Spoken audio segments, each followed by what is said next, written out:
Hey, so yeah, doing a live stream of basically anything you guys want to talk about. Movies, comics, any particular type of movie, any type of comics, video games, whatever. I am going to be here for an hour, and if anyone's interested, I am up for a chat.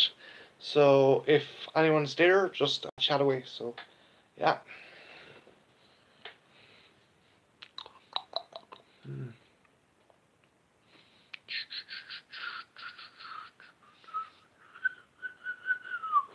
Aye. Ah, ah.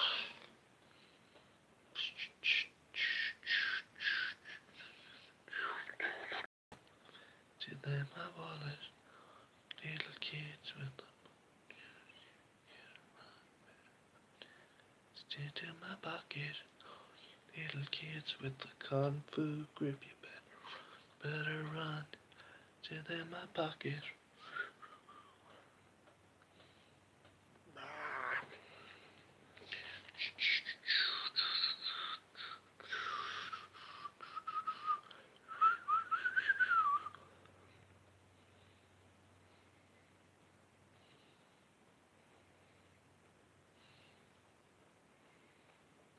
I have one person watching. Who? Hey there. Who is this stranger that's watching my stream?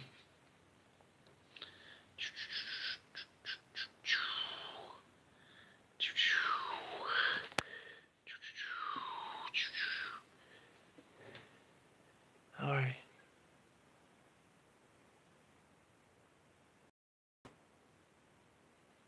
My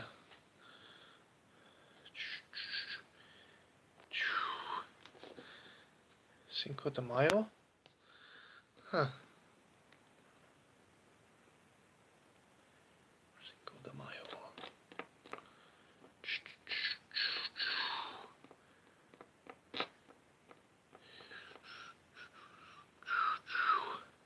Cinco de Mayo? That Day of the Dead festival? Huh. That on this time of year? I suppose.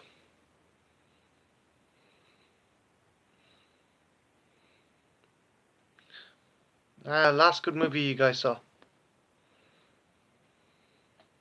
Or movies you're looking forward to?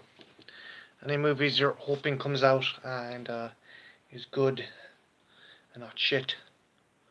Or any movies you think will be shit that you hope are good? Meg. Don't know about Meg. Hopefully it'll be good. Jason Statham versus a giant shark. I don't see him punching it anyway, that's for sure.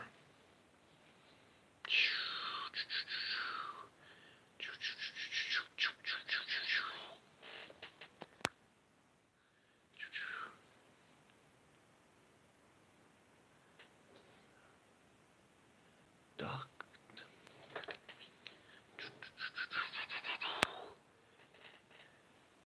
Cinco de Mayo. Is that the Day of the Dead? Metal Freak, is Cinco de Mayo Day of the Dead? And is it like the Mexican celebration? I am an uneducated pleb, so if it is, let me know. Huh. Metal Freak, is there any movies you're looking forward to coming out? Or any you've seen that you thought were good?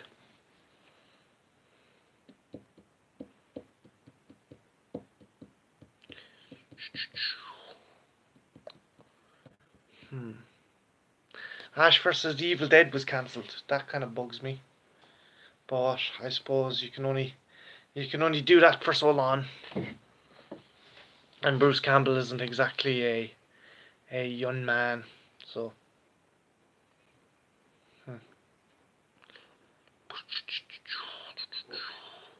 If you guys have any questions about any of the figures in my room, I'm willing to answer them as well. If you have any kind of toy collectors or anything out there, have you any special kind of prize item in your collection?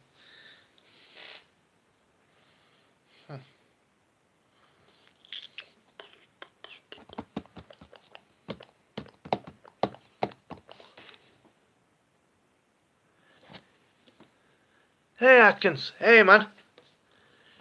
I'm good. It's a celebration of Mexican army defeating the French in the war. Oh, that's what Cinco de Mayo is. Cool. Yeah, I'm a total idiot when it comes to American and Mexican history. I do not know anything about it. Steve, have you watched anything good, or are you following anything good? Any TV shows or anything that's currently on? Have you watched The Terror? Is it what's well? Actually, have either of you guys watched The Terror? Jared Harris and what's his name? Kieran Hines. If you've seen it, if you've seen it, it's a pretty awesome show. It's about the Franklin expedition in 1845. They are going from England to the Northwest Passage, and they get stuck in an ice field by Canada, and essentially, uh, they're picked off by what they believe to be a polar bear. It is an awesome fucking show. It's AMC, the guys behind Walking Dead and Breaking Bad. I highly recommend it. It's called The Terror. What else? Am I watching anything else good at the moment? Trying to think. I need to finish off Altered Carbon. Steve, what did you think of The Void? Did you enjoy it? I liked it. It was a very kind of throwback love letter to John Carpenter's flicks from the 80s. There was a nice helping of there was a nice helping of kind of what the hell is that movie? Well, obviously John Carpenter's thing, but Prince of Darkness. I think there was a nice element of Prince of Darkness. It was very Lovecraftian as well. The ending was very kind of Cthulhu-esque. But Steve, did you find the ending was very like The Beyond as well? Because I think it was Lucio Fulci. I might be wrong, but in the end of The Beyond, it has the couple kind of stuck in the netherworld with their eyes blanked out, and in the end of The Void, you had the couple stuck in the netherworld, looking at that kind of totem pyramid floating in the sky. Do you think it took a nod and a beat from that? That's what I think. That's just my own opinion.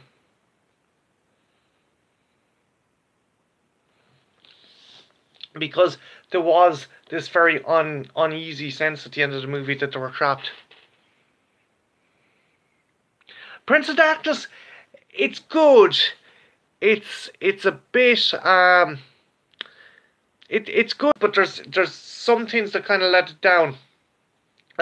One thing I was shocked to find out was Alice Cooper is actually in it as this kind of zombified homeless person who busts into maggots, I think, and he stops him and his homeless followers stop people entering and leaving the church, if I'm not mistaken. But The Void is awesome. I done a review of it, and I was taken aback by how great the practical effects were. There were something that was very reminiscent of Rob Bottin's kind of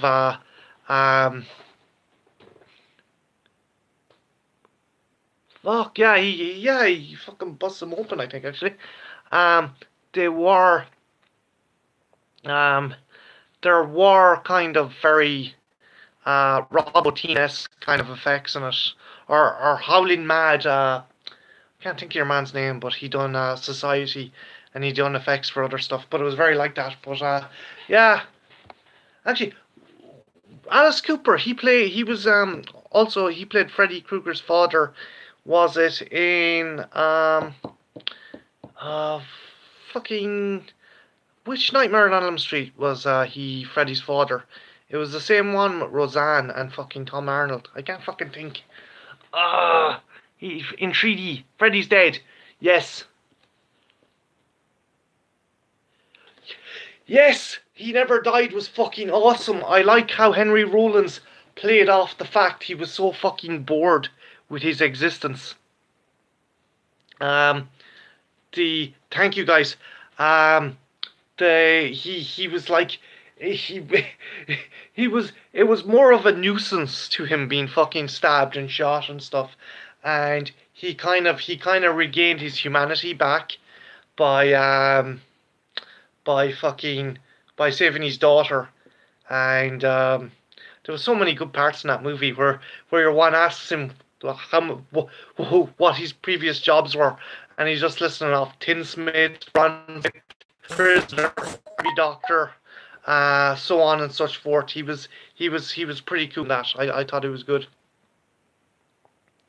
No, he's not. He's not a great singer, but he's an awesome actor. I also liked him in Feast. He was cool in Feast as the kind of self-help guru who has to try and help him survive, but he's a piece of shit. Yeah, yeah. I like his line as well. These people what's the line he goes? These people don't threaten me, or yeah, the Feast trilogy was great, although I think the last one was incredibly silly. I think Gramps gets crushed by a robot at the end of it. I can't remember, but they escape the town, and then Gramps comes out with like a fucking dishcloth on his neck, and some fucking giant robot squashes him. If I'm not mistaken, I could be, but I watch so many movies that it all gets lost in the mire, you know. But no, Henry Rollins was pretty cool, and I liked how low key it was. And Stephen Ogg was cool as well, as Stephen Ogg was cool as the kind of the kind of crime boss who knew his secret, and just it was very low key. It was just a kind of really kind of movie that had um that had a supernatural element to it.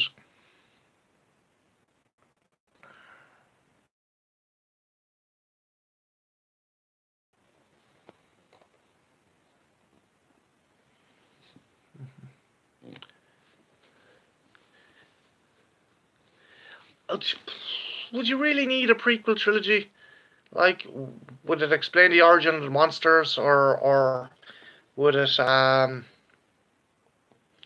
would it be something that set like hundreds of years back, or would it be like fucking Tremors back to not Tremors back to perfection, but the first Tremors movie?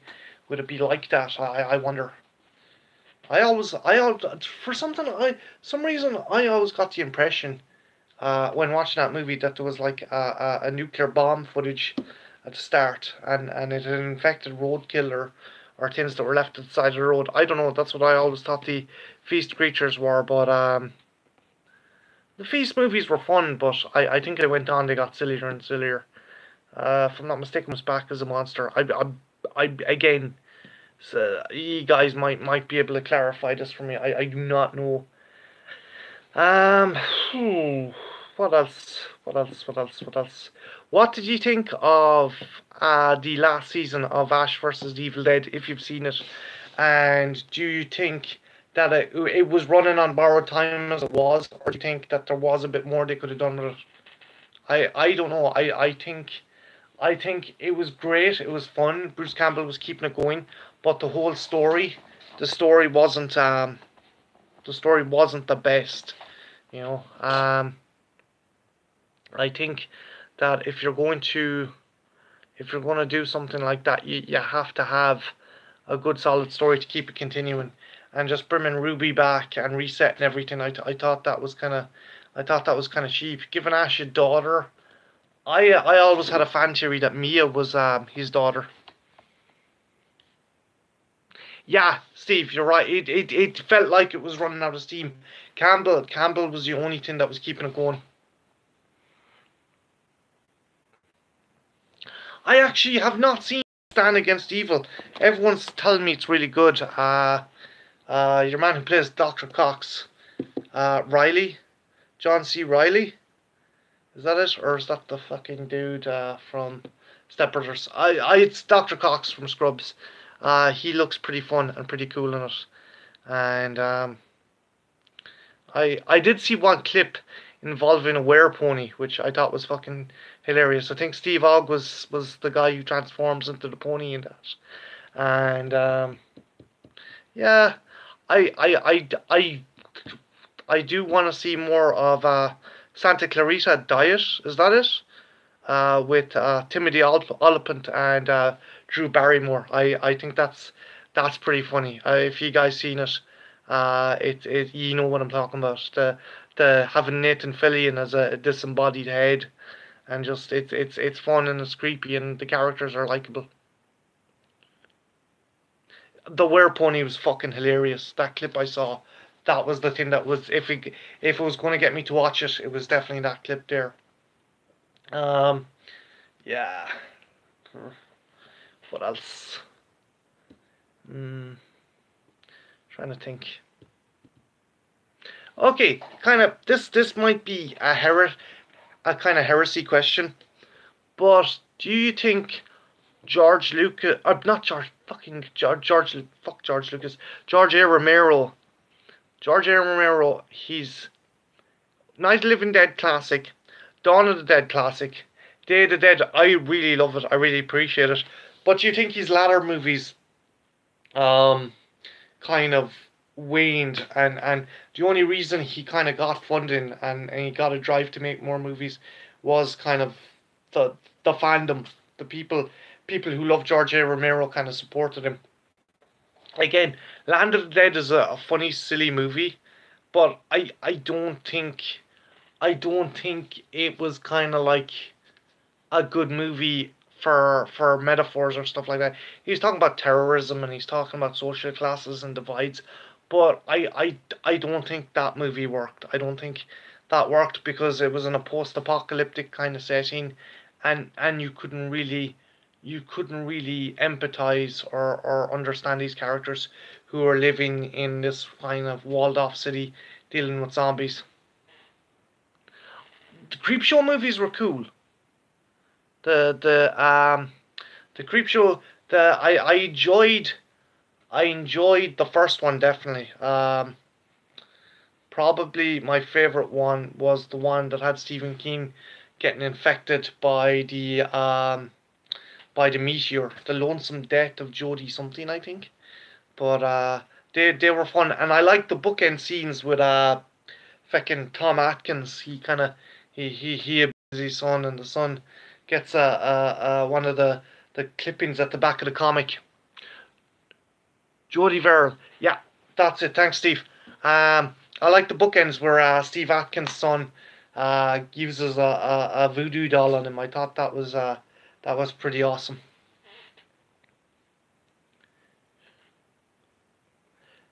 Creepshow 2, 3, um, they don't. Creepshow 3, someone told me that Creepshow 3 had kind of it was an anthology kind of thing, but it was connected by a character, and they kind of all the stories were linked due to this character, so there wasn't that kind of loose anthology thing.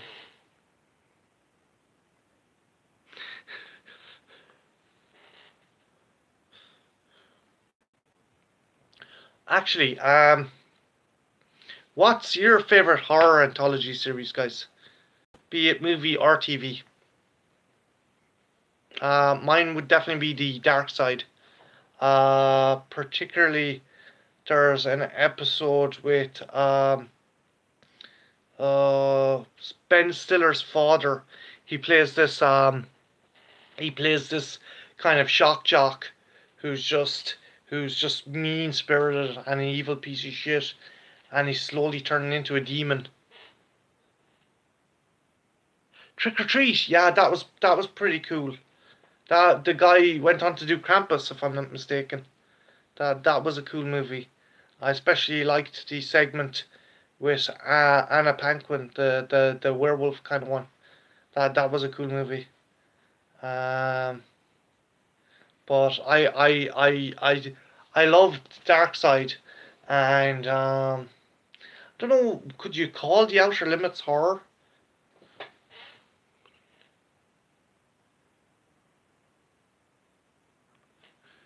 Yeah, Night Gallery. That was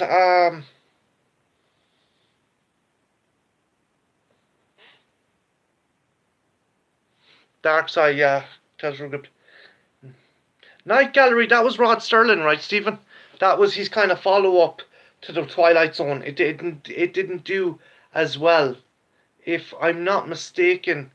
Like, obviously, Sterling is going around like a gallery and he picks a painting and the stories about the painting. And one of them is a guy whose soul is put into a toy. I think it's a toy or a doll or something like that. And maybe I'm wrong.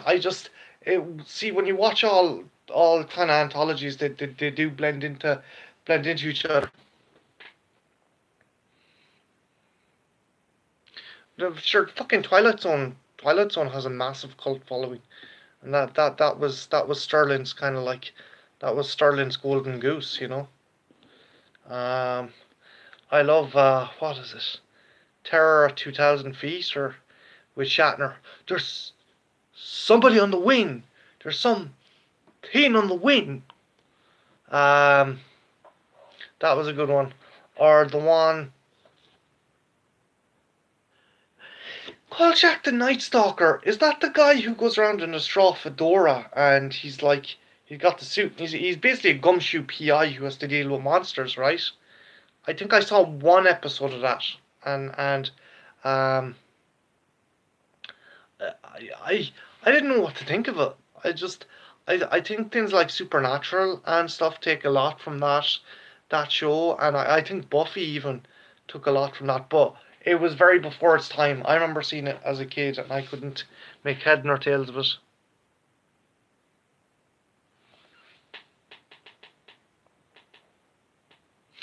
He was a reporter. Oh, okay. Aye.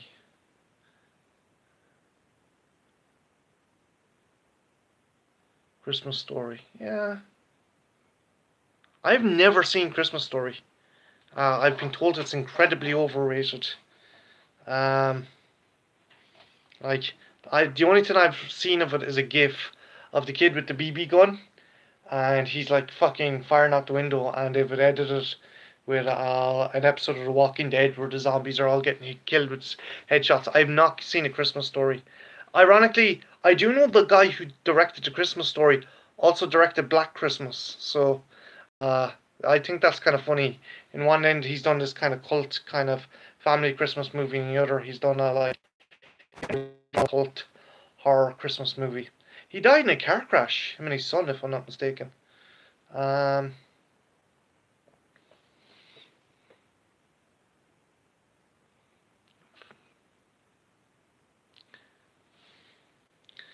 I'm not a big Christmas person.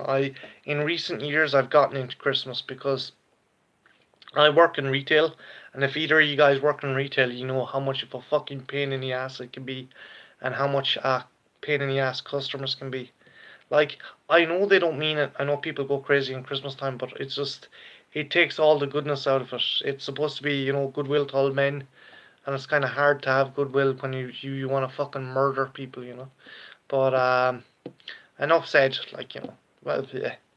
Um, no, trying to think. Hmm. Is there any 4th of July horror movies? Movies set in like 4th of July, like some kind of fucking obscure spring break movie or something. Yeah, I know. Fuck. See, working in retail is just fucking crazy. Okay, I gotta tell you a story. This is true as fucking God. I'm gonna leave names out so no one gets in trouble or anything like that. There was this chap. He was a fucking notorious fucking weirdo, right? And he'd go around the department store and grab men's clothes. So he'd grab the men's clothes, bundle them up. Then he'd go around and go into the women's lingerie section, and he'd grab the knickers and the panties and shit, and then put them into the men's clothes, and then go into the fucking fitting rooms. And every time he went into the men's fitting rooms, he'd come out with the men's clothes, and the women's kind of underwear would be left inside, and they would be fucking soaked with jizz. Yes, that motherfucker was a jizz weasel. I cannot believe he got away with what he did for so fucking long. And to make matters worse, I heard he worked in fucking McDonald's. So yeah, they barred that cunt. I swear to God, some fucking customers are just fucking weird. Weird as fuck. But any other crazy stories I have? We had to throw out a tent once because a teenage couple had sex inside it. We had a display tent, and we caught two fucking teenagers inside fucking at it, so we binned that tent. Yeah. Yes, it is a retail horror story. Ay, ay, ay, ay. Don't ever work retail, guys. Do something easy like a coal mine in North Korea or something handy like that, you know. We have a third person joining the chat. Who's this? Who's on my chat? Speak now or forever hold your peace. Okay, don't speak. Fine. But yeah, no, don't. I hate retail. I'm good. I'm good at it, but just because you're good at something doesn't mean you fucking like it.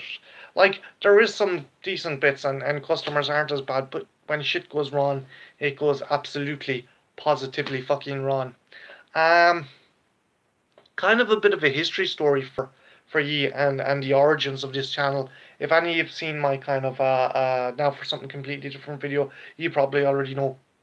But the reason I done the YouTube channel was I suffer with severe depression and anxiety, and the retail was the key kind of catalyst for it. So as an escape, I wrote comics. I love writing comic books. I love writing. It was something I done in my spare time, and I got together with a bunch of lads, and we done a comic, and it was very popular. Nestor, we done a 2-issue comic called Nestor, and it was really popular. So we went off and went to do another kind of sci-fi horror comic by the name of Salvage, and anything that could go wrong went wrong in that comic. And it was no one's fault, and it was everyone's fault. I'm not going to pass the bat. I was just as much to blame as other people. Everyone was kind of just, everyone wanted their piece of the action, but it was just, we were butting heads about stuff. And money came into it, and my escape became my work. And I felt like I had no escape, and I fucking, it literally broke me. So as a result, I kind of had a bit of a fucking, had a bit of a fucking meltdown. So that's when I decided to kind of do this channel as an escape and as kind of a creative outlet. Yeah, no, it is. It was kind of an escape from reality because, you know, you can only get so much from like going home, sticking on a movie or playing a video game. You need to kind of give your brain a bit of exercise and give your brain a bit of stimulation. And for me, that was writing. But then the writing went from being an escape from one job to being another job. And I ended up nearly falling out with friends. I worked with two of the nicest, soundest fucking guys. Guy by the name of Anthony O'Neill, fantastic art, fantastic sculpture. He's done some wicked stuff. I'll at some stage I'm going to show you like that. He done a Predator helmet and a Mad Max rig, and he done art for Salvage and Nestor. He's an awesome artist. Also worked with another writer by the name of Mike Ditch, and Mike's another cool writer. He's trying to get foot in the door of 2000 AD, and he's well on his way. And if you get a chance, check out any of those two guys' stuff. But it was something that went from being an escape to another fucking crap, another fucking job, hassle, harassment. It piled down on top of me, and I felt, you know what, I'm gonna do a channel just talking about my favorite movies, my favorite kind of stuff tied to movies, be it action figures or video games or comics or novels or whatever. And that is how this channel came about. And I think when you're working in retail, you have to have a mask. You have to have this kind of persona that, yeah, everything's great, everything is fantastic, but there's only so long you can put that on, because it will drive you fucking bananas. You have to take off that mask and you have to be you. You can't consistently kind of swallow shit and have a shit eating grin. That said, some cool things did come about from working retail. One, I was able to buy my apartment. Two, I'm able to have a big collection. And three, most importantly, I met a wicked girl by the name of Niamh Connor. She is awesome, she is talented, and she is cute as ever living fuck. So that's at least one good thing to come out of the job. Yeah, no, I have wanted to, but the thing is, dude, if you get angry at them, I think they just fucking love that even more. So if they're getting fucking mad, I just, I kill them with kindness. I don't know if it always works, but be with you 1 minute, Master Builder. If there's been a kind of an asshole, they want you to fucking engage them. They want you to get in a fight, and I can think of nothing better than just to fucking lay into them, but you can't, because that's what they want, and you're walking right into their trap. I think if a customer gives you shit like that, you just have to go, hey, you know what? Have a lovely day. Have a nice day. Take care. You're the best. You cannot let them get the better of you. Master Builder, now, what was your question again? Animatronics. Just let me check. What's my thoughts on Jurassic World? I think it's cool that they're bringing back animatronics to the movie, because Bardiapatosaurus and Head and the Raptor kind of maws, everything else was CG in the prior movie. And while I did enjoy the first Jurassic World, which was very flawed, but I still enjoyed it, I think there is something to be said for kind of tactile, practical effects. As myself and Stephen were talking about there, The Void has practical effects. There's something that your eye can tell this is a physical creature or being. This is interacting on the same plane as the actor, and I think that works oh so fucking well. You need that. You need to have a kind of a thing that the actor can interact with. Like CG for the most part can work, but it has to be well done. But I think CG is close to the point of being almost photorealistic, but it's not quite there yet. Prime example of something I find interesting, and you guys, I want your input in this.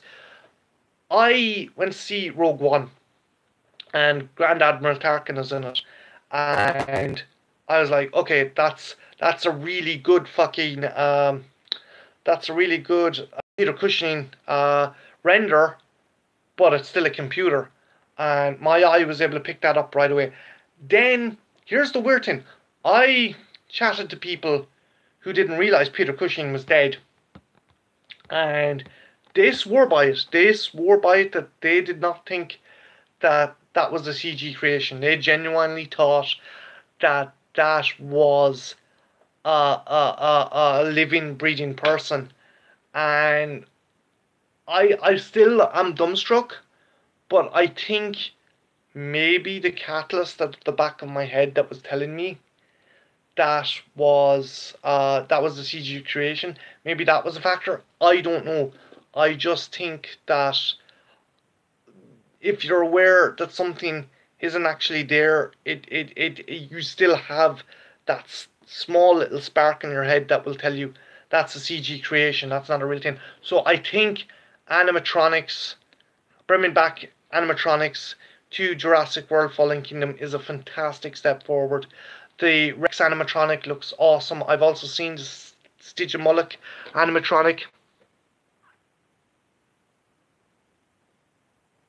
Oh fuck! Sorry, Jesus Christ. They is it is it when it's getting up to attack Owen? Sorry, Master Builder. Is it when the Rex like is roaring and attacking Owen? Because yeah, there is definitely an evident change in the creatures in the creature's eyes, especially I noticed, because the eyes seem very digital. That was something else you can notice. That's the first thing you'll notice with a CG character. Their eyes look off, and the Rex's eyes when its head's going up and it's about to fucking snap and bite on into that was a giveaway. But I think that if they do a kind of 50-50 balance, because you have to keep in mind that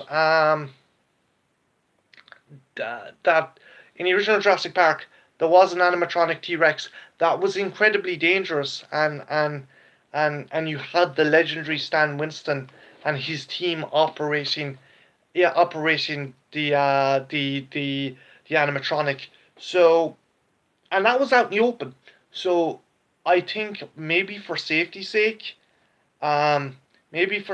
sake, they didn't want to have like fucking poor Chris Pratt nearly get fucking biting in half by a CG T Rex. But but that's just me. What's your guys' take? Do you think that there should be 50-50, or do you think CG? So for me, CG should be a tool. I don't think I don't think everything should be like Michael Bay CG fucking whitewash job. I think it should be a tool and assist. But I think in certain cases where stunts might be too dangerous, or where it'd be too complex to kind of film an animatronic, or you just can't get that close up or wide shot with you, the animatronic, you do need CG. What's your guys' take on it? Actually, just as an interesting kind of thought, do you think CG should be done away with? Yeah, you are right. You are right. When it's up close, it should be practical. I I think that I think as well. Here's the thing: I've had two different people tell me that CG is inexpensive, and I had someone else tell me that CG is actually incredibly expensive. So it's a question of what's your budget and what can you afford. Like is CG is CG is obviously a time saver, because like you can. I'm not saying it's easy, but I'm saying setting up uh, um, a scene with an animatronic would take a lot more time than I think working on a computer. Um, but no, you are right, Master Builder. They should be the primary kind of shots with close-ups of the dinosaurs should be CG. I'm just wondering though, that scene with Owen, what was the practical too kind of dangerous, or would it been too hard to control, or would they be afraid to put Chris Pratt in like that kind of danger? Again, I agree with you, but I do think that maybe there is a reason for it, where it's time restraints, it's budget restraints. I don't think, because J Bayona seemed to have like a very kind of outward kind of thing that no, I'm gonna have a majority of creatures in this kind of practical. But again, there's only so much you can do. Um, is that going to put you off the movie? You're obviously still going to go to the movie, but as your expectations lowered now as a result, or are you going to be like, well, if the rest of the rest of the CG and practical effects, yeah, no, they should make it good, but I I think if it's like what, it's going to be another month, less than a month before it's out here anyway. We're getting it the 6th of June. That I think if they still might be touching up stuff. Like what's your view on having animatronics and then touching it up? Not in the case of the Tin remake now, but like say there's a scene with Ted Levine in the cage with the Indominus, and they CG'd more of the maw and the drool and stuff. So do you think if they just use it to touch it up, that's a good thing, or should it just be all kind of animatronic for you? Apologies if I'm rambling, by the way. I kind of got this kind of fluctuating train of thought.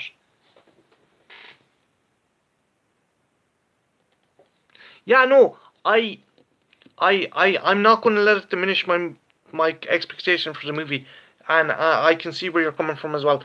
I I hope they don't turn it into a CG fest. I'm on the same boat as you. I hope it isn't a CG fest, but I could understand if they need to touch up some stuff at this late stage.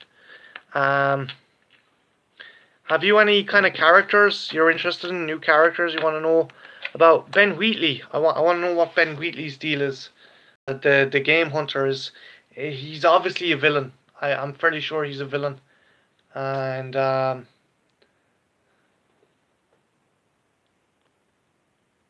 yeah, they done a fantastic job with the Raptor touching it up and stuff. It was, it the bit in the cage where it's moving forward and stuff. That's cool because I think when it's first introduced, there is a cool animatronic puppet, but I think things like the eyes and parts of the gullet and parts of the throat, down its throat, I think was CG to make it look a bit more organic than it did technical, kind of. But is there any characters in the movie you're looking forward to? So he's the Roland Tembo. He's the dinosaur hunter there. He wants to kill the dinosaurs. Okay. So why the fuck is he with the dinosaur protection group? Is it a stipulation by Engine? Is he like, oh, I'm going to lead this team, but I get to. Oh fuck yeah, sure. Like I've seen there's about 8 or 9 fucking pictures of him in the cage with the Indoraptor. So yeah, he's fucking burger meat for sure. He's fucked. He's very much fucked. But yeah, I'm still perplexed that he's a hunter who is obviously like he's got his regular gun, but he's also got some kind of large caliber hunting rifle in a satchel. So so do you think he's like he's a spy sent by Lockwood or someone to kind of to take out the team, or maybe try and pick up the most dangerous dinosaurs for their genes to go into the Indoraptor? He's fucked anyway. He's dead as fuck. Ted Levin. I think he was Buffalo Bill in the Silence of the Lambs, and he was also the father in the Hills of Eyes remake. But yeah, he's the game hunter, the big game hunter in this movie. Like Roland Tembo, he was out to kill Rex, but he had a sense of honor. I don't think Wheatley has any kind of sense of honor or any kind of vocation of kind of protection of the humans. I think he's just there like I'm going to lead this team, and if I get to bag a dinosaur in the process, yay! That's my thinking of it. Um, Lockwood, actually, Lockwood hasn't featured that much in any of the trailers or material. All we get is like the one picture of him in the wheelchair, and James Cromwell has kind of just gone on to say that he was a former partner of Hammond. Now, is it is it Clayton that has said that he is kind of a refix of a character in a novel who had cancer of the heart, and John Hammond named the monorail line after him. I think that was it. But he's kind of the same character. He's a silent partner who's terminally ill. So obviously he wants the dinosaurs for medical reasons, or maybe Henry Wu promised him that he'd be able to find a cure for his ailment, but he isn't featured much in it either. Um, yeah, I'm wondering is Ian Malcolm going to turn up at the beginning or the end of the movie? I think I think it's going to be the end of the movie where like the dinosaurs have finally made it into kind of mainland America or mainland anywhere. I think some of them actually will survive the volcanic eruption, as well as the ones that will be retrieved by Lockwood Ninja. And I think a bunch of them are going to somehow, maybe like the compies or the flying dinosaurs, are going to like fly somewhere or wash up. And I guarantee you there'll be a scene where like a dinosaur carcass washes up on a beach, and out of it will pop like 6 or 7 compies that have been feasting on it. That's like plague rats or something. I can see the compies just like arriving on the beach and being a pestilence, and obviously the mosasaur deciding he's going to snack on some surfers. So it's going to be interesting. It's going to be cool. Um, what else? I didn't do anything for Alien Day because I don't know. I just Fox is pissing me off. We still have not got a the Predator trailer yet. So I don't think that movie's going to be good at all. I fuck you, Fox. You ruined my 2 favorite franchises. I could be wrong. I'm probably not wrong. It's probably going to be shit. Aye. But yeah, no recommendations of TV shows to watch. The Terror. I highly recommend The Terror. Britannia is actually pretty cool. And what else? What else? I she's got into Bleach there recently. I must actually sit down with Neve and watch it because I think she'd like it. I know a bit about it, but I had got a box set years back, ages back, and I stuck it in, and I was just watching Bleach, and yeah, it's pretty fun. But Deadpool, Deadpool, that's the next film I'm looking forward to. I like the fact he's done a music video with Celine Dion. If you guys get a chance, go on YouTube and look up Deadpool Celine Dion music video. It's pretty cool. See you later, Master Builder. Thanks for stopping by, dude. Okay, don't be a stranger. Dum dum dum dum dum. Arr. Anyone else want to chat about anything else, or am I wrecking your heads? Hopefully not. Bum bum bum bum bum bum bum bum.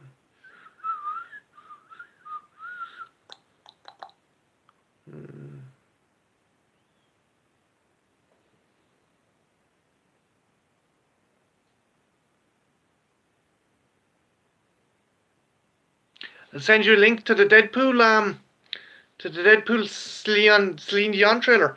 I will, Steve. I'll do that actually. I'll do that. I'll do that after the stream. Or can I do it? Can I do it now? No, rotate my device. I can't. Bleh. I'll send you the link after because it's actually pretty fucking funny. Yeah. Yeah, no. Steve. I'll send you the link of that. Fucking hell. What else? What else is going on? I can't get excited for the Han Solo movie.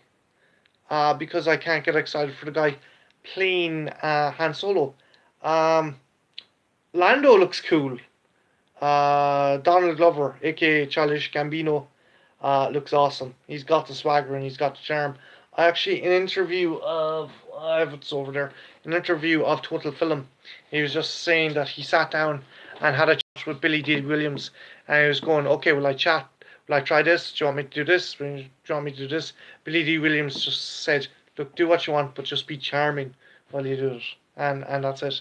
Be charming and be well dressed. And he looks pretty fucking awesome. I actually, a lot of people are kind of joking, and I'm on board with this, that this is actually a Lando movie, not a Han Solo movie. I just, the guy just seems so fucking vanilla and boring.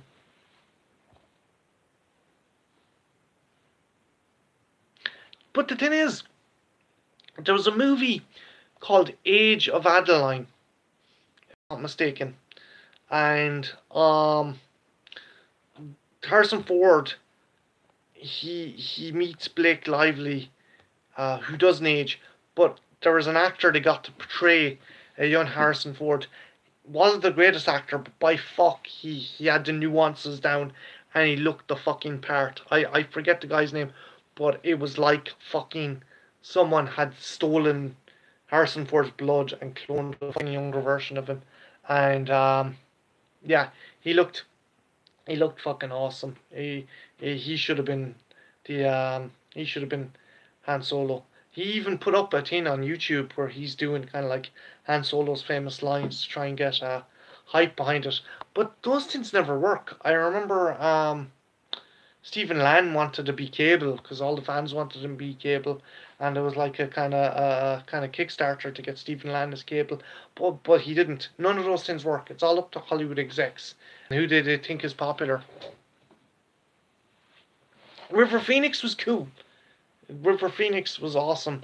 I liked that start of The Last Crusade, where he's on the train, and he gets cornered by the lion, and he's trying to use the fucking bullwhip, and he ends up fucking scarring his chin, and that kind of gives the origin to why Harrison Ford or Indiana Jones has the scar in his chin, and like the bit where he's in the other bit as well, where like he's with his fat kind of Boy Scout friend, and a snake comes by, and he's like, "What are you fucking worried about? It's just a snake," and he fucks it away, and then they're like, "Wait, what's going on?" And then later on, when he's on the kind of circus train, he falls into the cab full of snakes. I thought that was like great as well. Yeah, River Phoenix was awesome. Um, yeah, I I love that series. That was a great fucking series. There was one episode I kind of had to laugh at that was set in Ireland during the 1916 Rising. The one kind of proper Irish actor I think they had in it. There's a soap opera called um, there's a soap opera called Fair City in this country, but the one Irish actor they had in it plays an American in that Irish fucking TV show. I thought it was fucking hilarious. I was like, oh, but yeah, no, that was cool. I think Harrison Ford actually cameoed in that, and in the first two seasons, was it 3 seasons they had? In the first 2 seasons, they had like the old man, the old Harrison Ford with the eye patch in it, and he kind of disappeared by the third season. But someone told me he was actually removed on the DVD sets to kind of fit in with canon again. I don't know. Yeah, no, I'm I just can't get excited for Star Wars. I don't know why. Um, I'm probably gonna be fucking eating over this. Last Jedi. It was a cool movie, but I don't think it was a good Star Wars movie. Um, a friend of mine, Anthony, he kind of had issues with it. Another friend of mine loves it.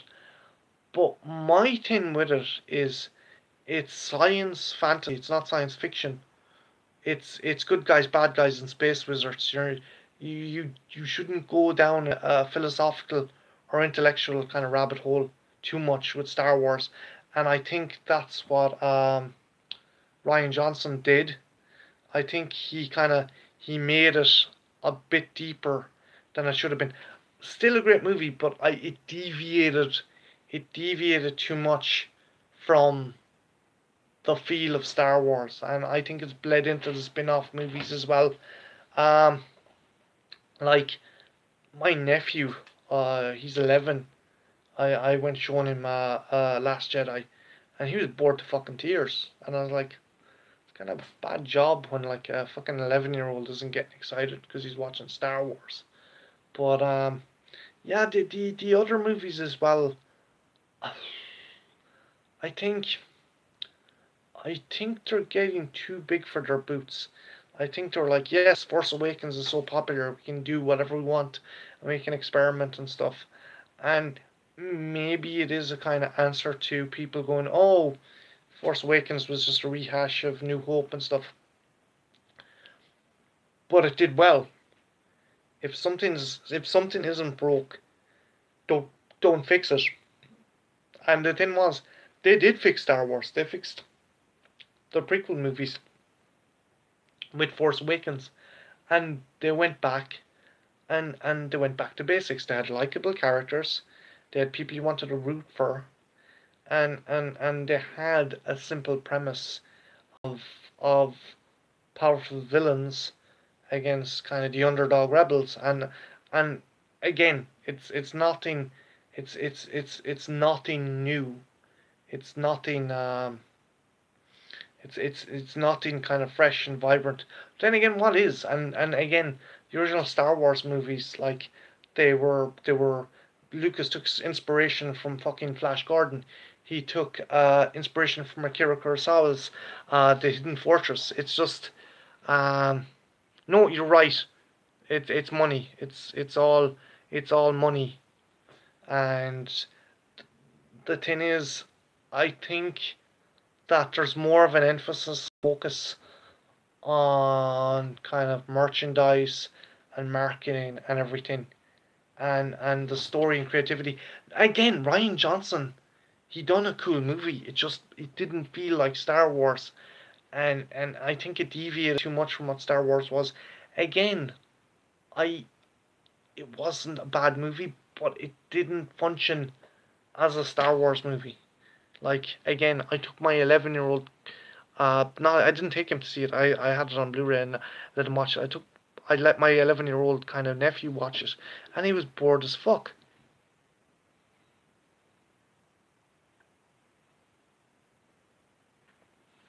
Yeah.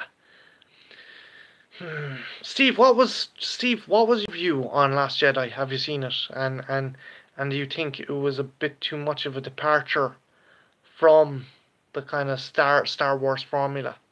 Do you think it kind of tried something too radically different and left? Like some of the stuff I thought was cool. I like the fact that Luke was a fucking a hermit on this island, and he was like a creepy old man, and Ray had to come to terms with that.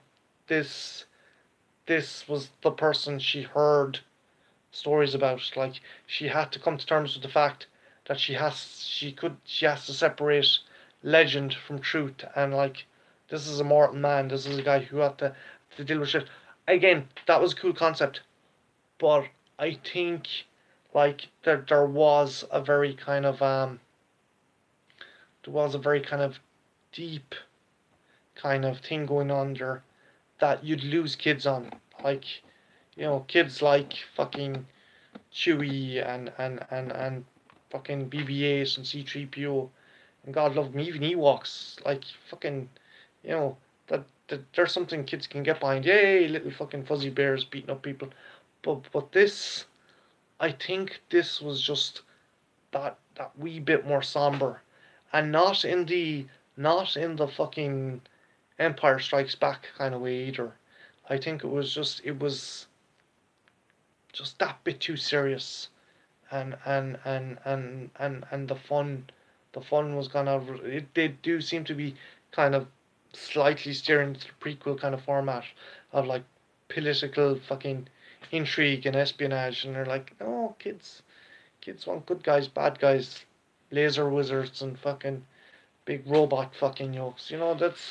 That's Star Wars. Again, I'm going to reiterate: Star Wars is sci-fi fantasy. It's not science fiction. You don't need to set up complex amounts of lore, like expanded universe stuff. Yes, but you don't need to like have a whole kind of philosophical discussion on what the force is. It's a simplistic idea, and that's why it works.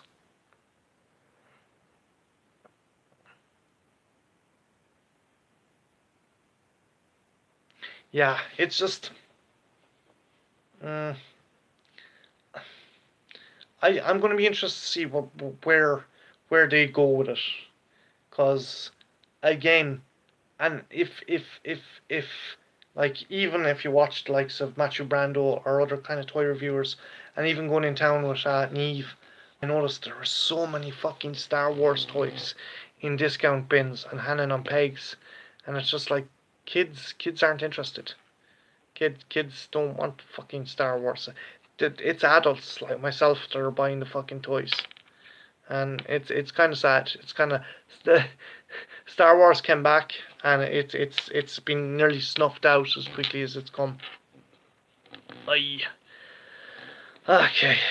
Anyone Any other topics or things you want me to talk about? Because I'm going to fucking power down if I don't get something else going.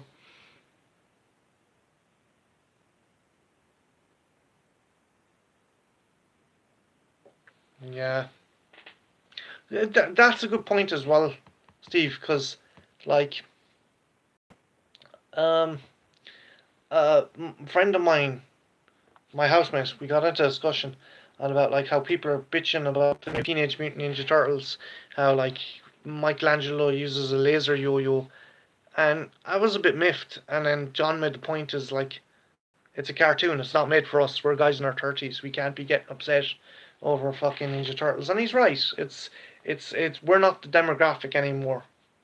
Like we'll still have those cartoons, and we'll still have the Playmates toys and the fucking Burger King video cassettes and stuff, you know. But we're not the demographic. We're not the target demographic anymore. And you got to take that with a pinch of salt. You gotta realize that yeah, not everything is aimed at us anymore. We've left that. I suppose that's the cross you bear being a nerd or a geek or whatever the fuck you want to call it.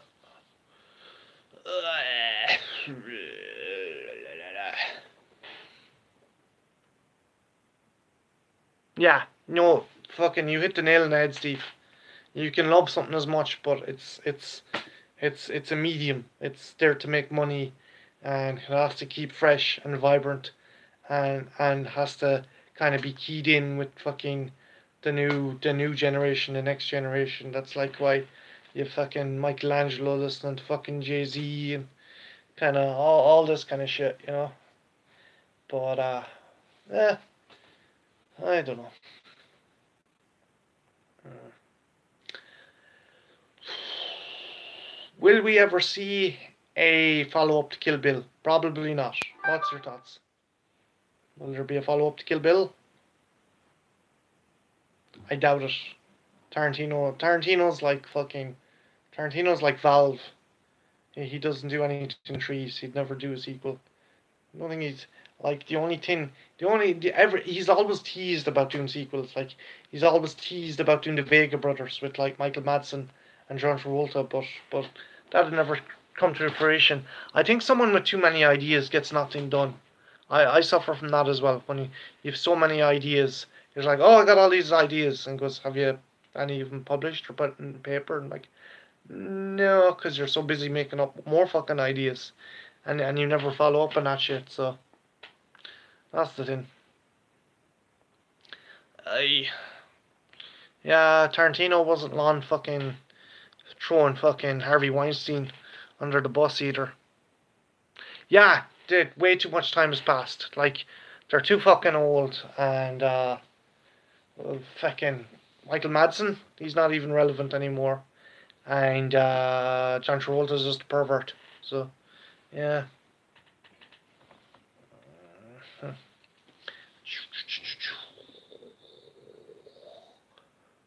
Uh, Trying to think. Am I reading any good comics?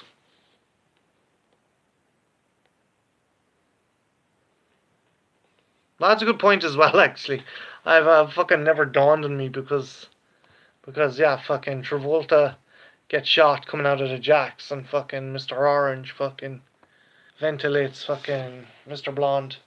So yeah,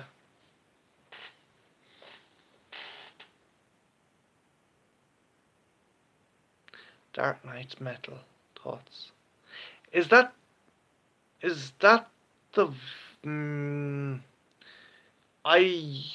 oh, there's a music video with like animation about with the Dark Knight playing it, or Dark Knight's metal. Is that the next kind of Batman movie with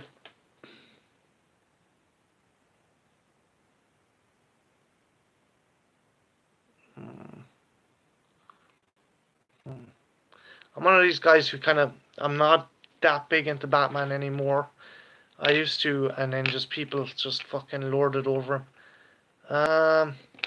Is it the current run of comics or You're gonna kill me, Steve. I'm sorry.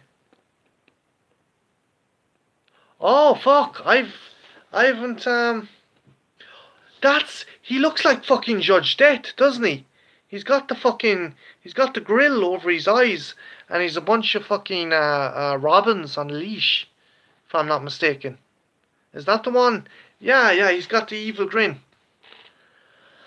That looks fucking insane. That's like something out of Mad Max. It looks like fucking if Batman was like fucking one of Martin Joe's generals or something.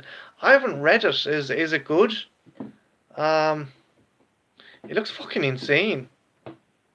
I haven't picked it up again. I've like Scott Snyder's run Court of Owls. I just found that fucking boring. It was good, but I couldn't get into it, and just people were going fucking ape shit about Batman the whole time. So I was like, nah. Um, it's horror related. Okay, I'll check that out. Who's writing it, Steve? Who's penning it?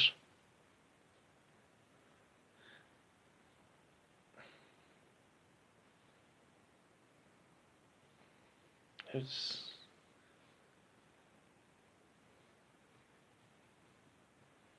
bam, bam, bam, bam, bam.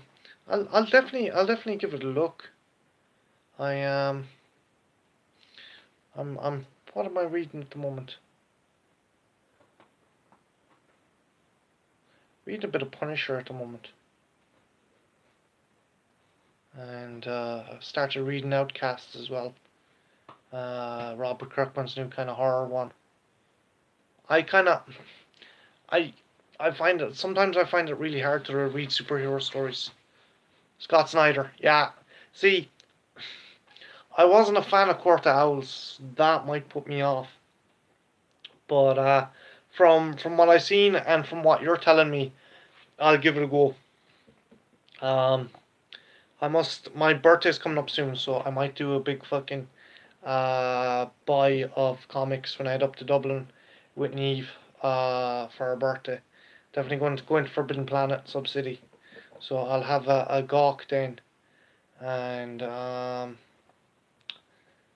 fuck, what else? I want to get Aliens Dust to Dust. That looks like a cool comic. Um, hmm.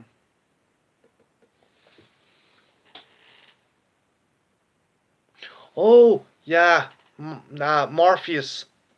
Morpheus, Sandman. It's cool. Fucking.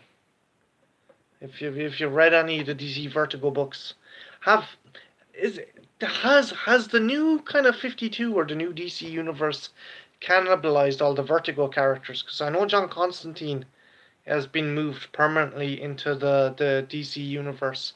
So if Dream is in there as well, that means they've moved him, and fucking Swamp Thing. Swamp Thing is in there as well. Yeah, if you get a chance, if you guys are anyway into comics, or want to get into comics, but want something different, been so fucking they fucking really need to stop rebooting stuff, because that's another thing that makes me lose patience with superhero fucking stories. Um, if any of you guys want to get into comics but don't like kind of superhero stuff, I would suggest the Vertigo, any Vertigo comics, be it Hellblazer, Sandman, fucking Swamp Thing, Preacher. Preacher's an awesome comic. Transmetropolitan, Y the Last Man. Yeah, fucking reboots, man. Just stick with a fucking storyline. Uh,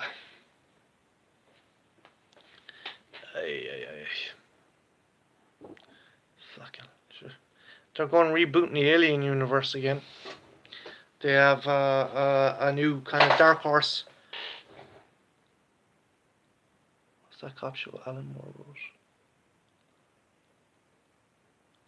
wrote? Here's the thing. If it's Happy, there's a comic called Happy with it's not Elias Coates. What's the other fucking dude that looks like him? Christopher Maloney.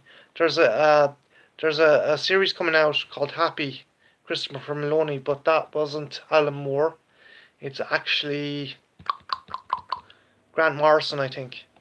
So yeah, if that's the one you're thinking about, it's basically about this drunken detective and hitman, part-time hitman who has to find a kidnapped girl with the help of a pretty unicorn, an imaginary unicorn called Happy.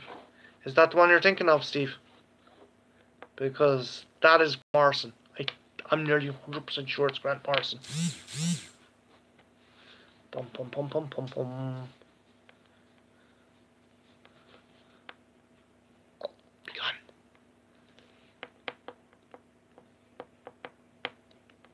Yeah, it's sci-fi. I think sci-fi have funded it or created it.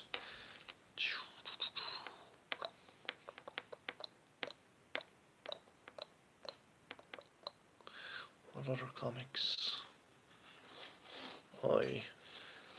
Finished Alien Dead Orbit. If you guys are looking for a new Alien comic to read and completed graphic novel one, I'd suggest Alien Dead Orbit.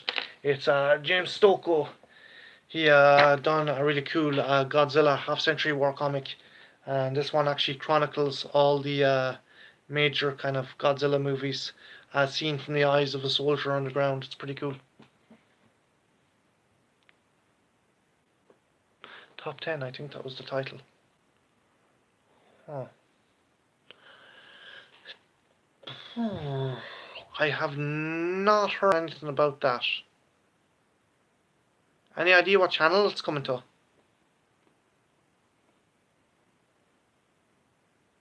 I do know that George R. R. Martin has The Night Flyer coming out, which is a sci-fi series, and some of it was filmed in Limerick.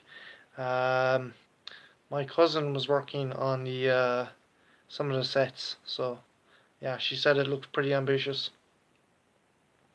Last season of Game of Thrones, fuck, it's going to be 6 episodes, hour and a half long, hour and 20 minutes long, like mini movies. Fuck. Fuck, fuck, fuck. I've stopped. I haven't gotten into. I have not stopped. I haven't gotten back into watching a new season of Westworld. Huh. Again, like, I'll watch it. I'll give it a go. But I find fucking superhero stuff.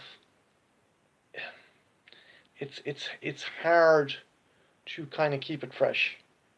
And Infinity War was awesome, but I still feel in some parts of my brain superhero fatigue is setting in, and I think that the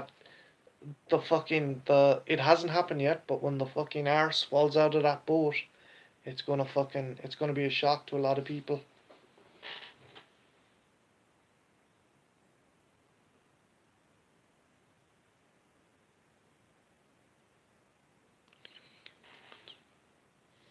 Hmm.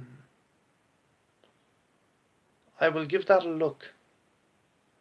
Definitely give that a look.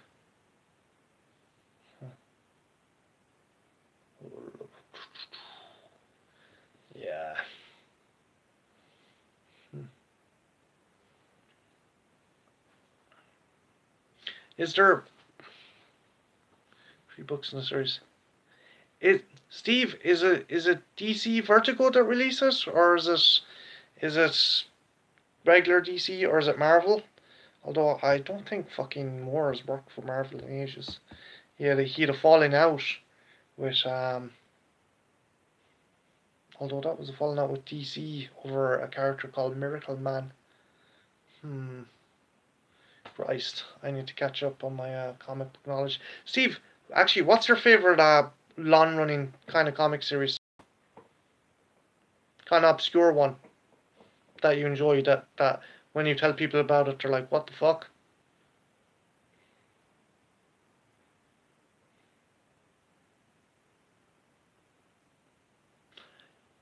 America's Best Comic. Wildstorm. Okay, cool. I think America's Best Comics. Yeah, they don't. Yeah, your favorite. Yeah, America's Best Comics did on the League of Extraordinary Gentlemen. They released the League of Extraordinary Gentlemen for more, if I'm not mistaken.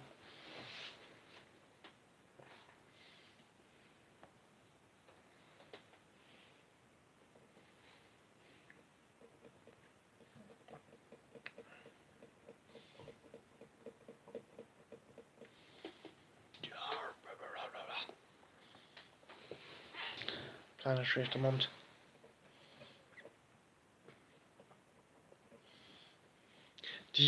Are you collecting singles, or are you waiting for them to be collected into graphic novels? Because getting singles over in here in Ireland is really fucking expensive. If you go up to Subsidy or Forbidden Planet, it's like fucking five euro for a single. Between €5 and €7 for a single. So I just prefer waiting until they're all fucking collected. I do have a couple of singles, but it's only unless I really want fucking unless I really want kind of like the cover of the particular issue or something. Cool. I'm gonna give that a look. I'm gonna check it out. So it is. I've been going for an hour and 15 minutes, guys. I'm gonna cut it short because I am bushed. It was awesome chatting, and thanks a million to whoever came on the live stream. Steve, you're a legend. Master Builder, you're a legend. Freak, you're a legend. And whoever else was watching, you're awesome. Thanks a million, guys. I will chat to you later. Bye bye.